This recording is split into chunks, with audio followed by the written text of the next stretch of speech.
परेशान हाल और बेरोजगार रोमन रेंस को फिर काम दिया इनकी अपनी ही बहन ने फर्नीचर इंस्टॉलेशन का। फिर जो यानी रोमन रेंस के फादर लेट सिक्का अनावा रोमन रेंस के पास आए और इनको कहा, कब तक अपनी बहन के लिए कुर्सियां लगाते रहोगे? और रोमन रेंस के पास इस सवाल का जवाब ही नहीं था। फिर इनके फादर ने कहा, रेसलिंग क्यों नहीं ज्वाइन कर लेते? तो रोमन रेंस ने कहा, ठीक है, I am ready. Roman Reigns ने कहा, I don't care what anybody thinks. इस बिजनेस को मैं एक नए लेवल पे लेके जाऊंगा। I am just a young man addicted to greatness. और आज WWE जिस लेवल पे खड़ा है, इसमें रोमन रेंस का सबसे बड़ा हाथ है। बड़े बड़े चैंपियंस आए गए, rock, stone cold, Undertaker, Goldberg and many more, लेकिन रोमन रेंस ने इन सब को भी पीछे छोड़ दिया है।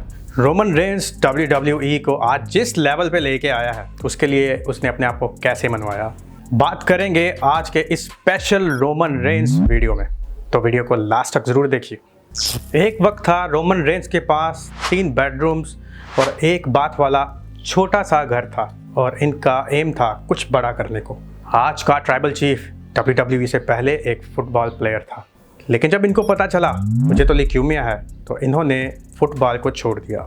परेशान हाल और बेरोजगार रोमन रेंस को फिर काम दिया इनकी अपनी ही बहन ने फर्नीचर इंस्टॉलेशन का। फिर जो यानी रोमन रेंस के फादर लेट सिक्का अनावा रोमन रेंस के पास आए और इनको कहा, कब तक अपनी बहन के लिए कुर्सियां लगाते रहोगे?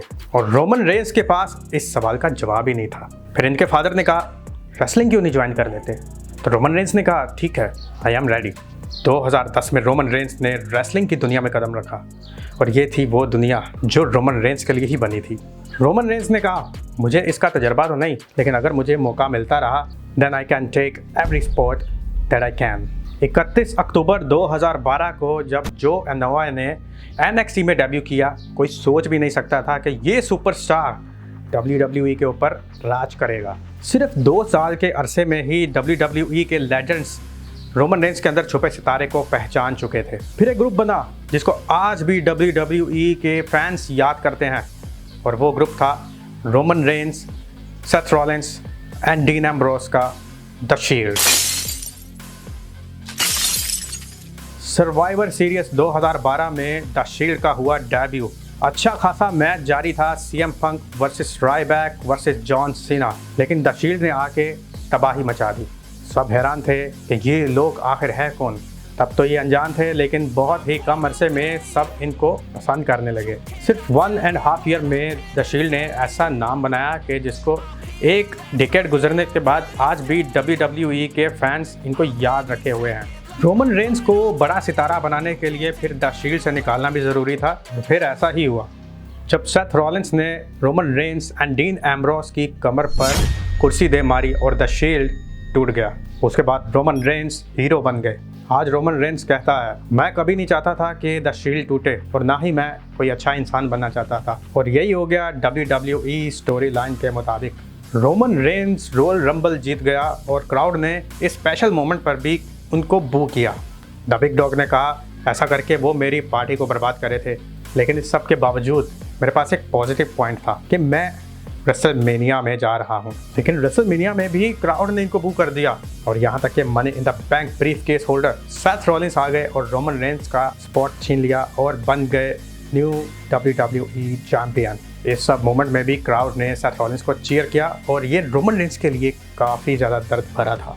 रोमन रेंस फिर चैंपियन भी बन गए और इनको क्राउड की तरफ से बू भी किया जाता था। फिर वो कुछ देर के लिए WWE से दूर हो गए और फिर समर स्लैम के बड़े मौका पे विलन बनकर वापस आए। सिर्फ विलन ही नहीं, कुछ और भी बन के आया और वो था the tribal chief. Tribal chief फिर आया वापस और चैंपियन बन गया। Villain, tribal chief and then champion. Crowd इस सब को पसंद करने लगे। वही क्राउड जो रोमन रेंस के बेबी फेस पे बू करता था, वो अब इनके हील बनने पे इनको चीयर कर रहा था। इसी ट्राइबल चीफ ने फिर 1000+ चैंपियनशिप रेन का रिकॉर्ड बना दिया। और फिर रेसलमेनिया 40 के मौका पर इनका मैच हुआ कोडी रोड्स के साथ और वो हार गए। उसके बाद वो WWE से 4 महीने के लिए दूर हो गए। क्राउड को फिर WWE रोमन रेंस के बगैर बोर लगने लगी और फिर चैंट लगने लगे, वी वांट रोमन रेंस। और फिर रोमन रेंस ने 4 महीने बाद समर स्लैम में जो वापसी की, क्राउड की तरफ से जो रिएक्शन था वो था प्राइसलेस, अल्फाज में बयान नहीं किया जा सकता। क्राउड की तरफ से फुल वार्म वेलकम किया गया और रोमन रेंस की मर्चेंडाइजेस मिनट्स में सेल हुई। रोमन रेंस एक बार फिर से बेबी फेस बन चुका है, तो क्राउड की तरफ से एक ऐसा टाइम ज़रूर आता है कि वो बेबी फेस को बू करने लग जाते हैं। अभी देखना पड़ेगा कि रोमन रेंस का टाइम कब आता है जब इनको दोबारा से बू का सामना करना पड़ सकता है। खैर, रोमन रेंस हीरो हो या विलन, ये WWE का एक बहुत बड़ा सितारा है। He is one of the greatest superstars of all time, और इस सब का एहसास होगा इनके रिटायरमेंट लेने के बाद। आपकी इस सब के बारे में क्या राय है? कमेंट बॉक्स में ज़रूर शेयर कीजिए। मिलते हैं अगले वीडियो में। सी यू नेक्स्ट टाइम।